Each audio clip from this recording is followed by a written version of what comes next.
Hey guys, is Neeraj and watching Q tricks 2.0। स्वागत है आप सभी का आज की इस क्लास में। आज है डे 60, यानी उत्तराखंड प्रवेश परीक्षा, जो उत्तराखंड डीएलएड की प्रवेश परीक्षा 2024 में होने वाली है, उसका प्रिपरेशन की उसके 60th डे है आज, यानी 60 दिन हो गए हैं। आज हमारी जो क्लास है 2 महीने उसको पूरे हो गए हैं।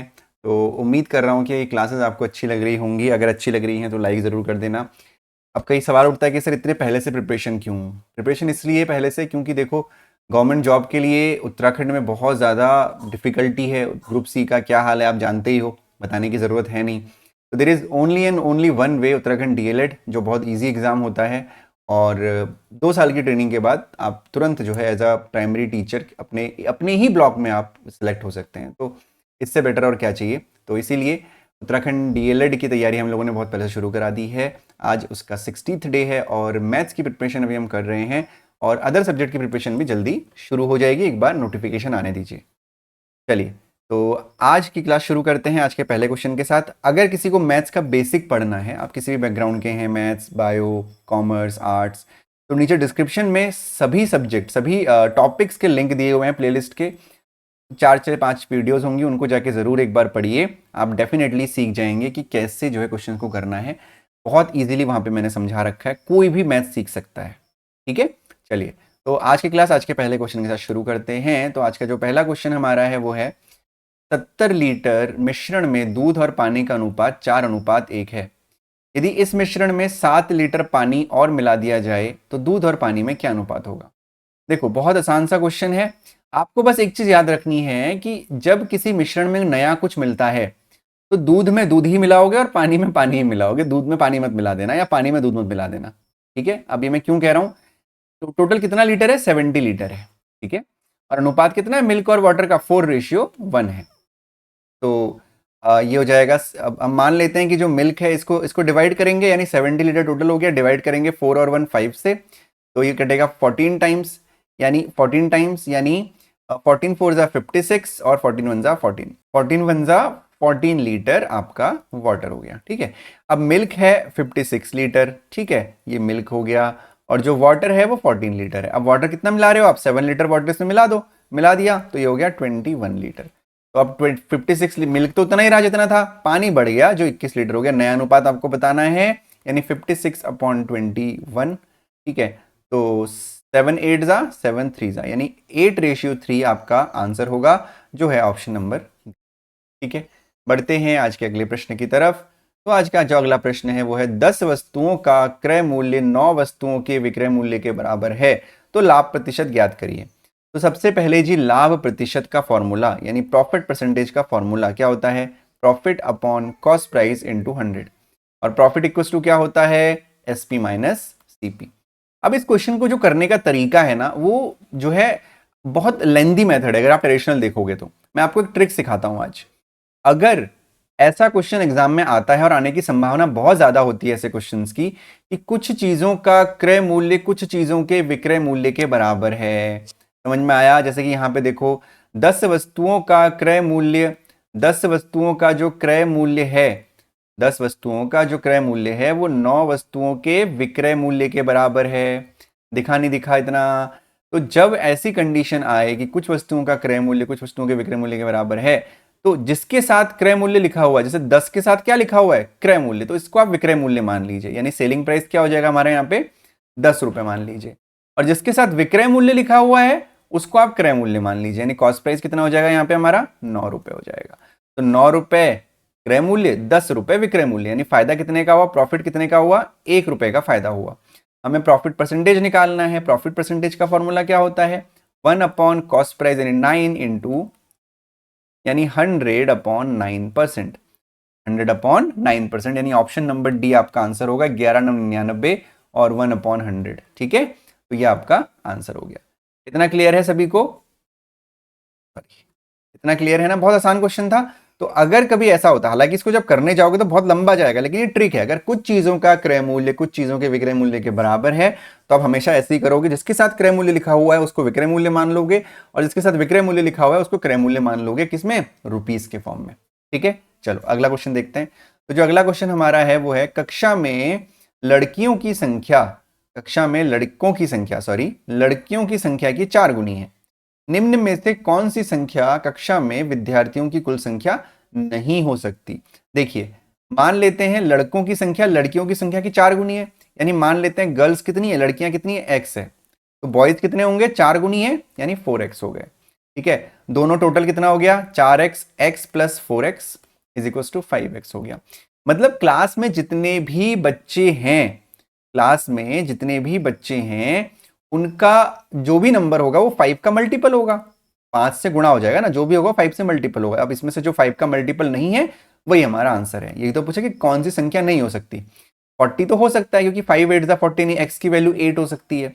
45 भी हो सकता है, एक्स की वैल्यू 9 हो सकती है। 50 भी हो सकता है, एक्स की वैल्यू 10 हो सकती है। लेकिन 42 नहीं हो सकता। क्यों नहीं हो सकता? क्योंकि ये 5 का मल्टीपल नहीं है। तो यानी अगर टोटल नंबर 5x है तो 42 हमारा आंसर होगा, क्योंकि ये 5 का मल्टीपल नहीं है और ये कुल विद्यार्थियों की संख्या नहीं हो सकता। ठीक है, क्लियर है ना?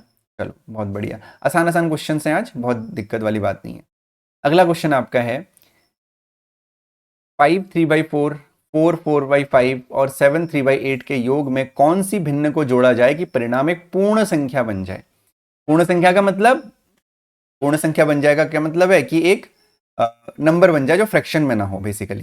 ठीक है, तो क्या करेंगे, हम इसको जोड़ लेते हैं। तो 5 4 जा 20 और 3 23, तो यानी कितना, ये 23/4 प्लस 4 5 जा 20, फिर से 20 20 और 4 24/5 प्लस 8 7 जा 7 8 जा 56 और 3 आपका कितना हो जाएगा, 59/8। सबसे पहले इसमें कोई एक नंबर जोड़ना है कि ये पूर्ण बन जाए, तो सबसे पहले हम इसको जोड़ लेते हैं।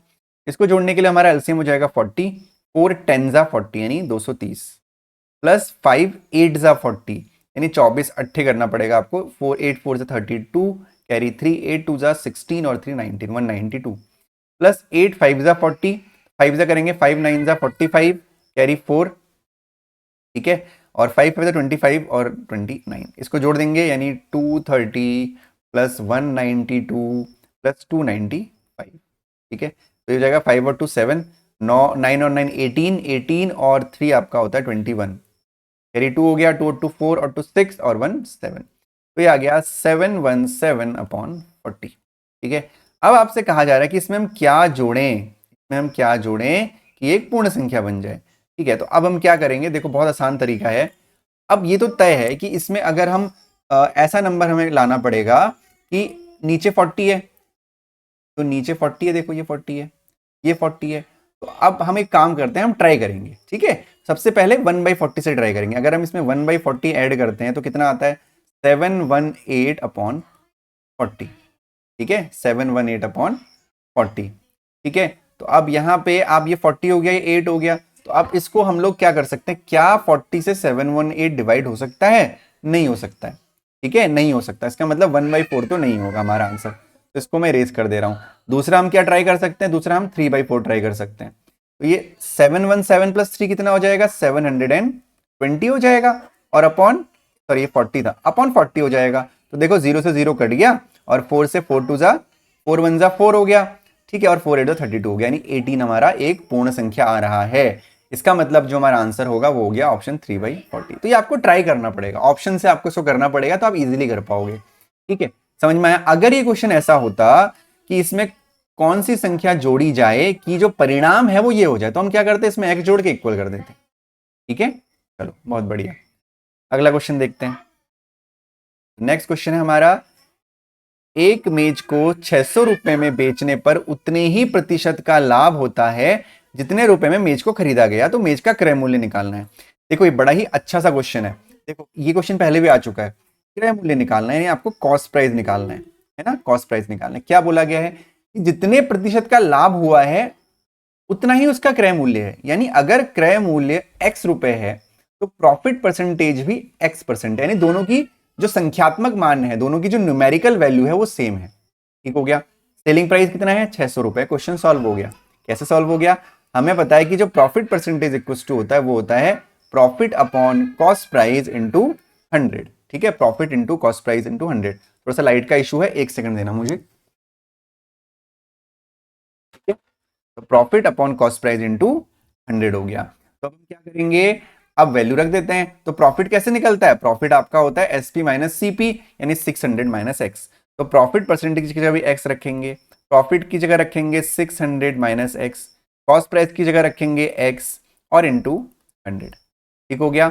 अब इसको सॉल्व कर लेते हैं। कैसे सॉल्व करेंगे, देखो इसको सॉल्व करने के लिए हम क्या करते हैं, x को उधर ले जाते हैं, तो ये हो जाएगा x square is equal to 6। अब इसको सॉल्व करने के लिए हम क्या करेंगे, x square minus 2 3 4 plus 100x ऐसे लिख सकते हैं, इज इक्व टू 0। ठीक है, थोड़ी देर के लिए मेरी विजिबिलिटी में हटा रहा हूँ जिससे कि हमें थोड़ा सा टाइम मिल पाए इस क्वेश्चन को करने, जगह मिल पाए, सॉरी। ठीक है, तो x square minus 60,000 plus 100x हो गया।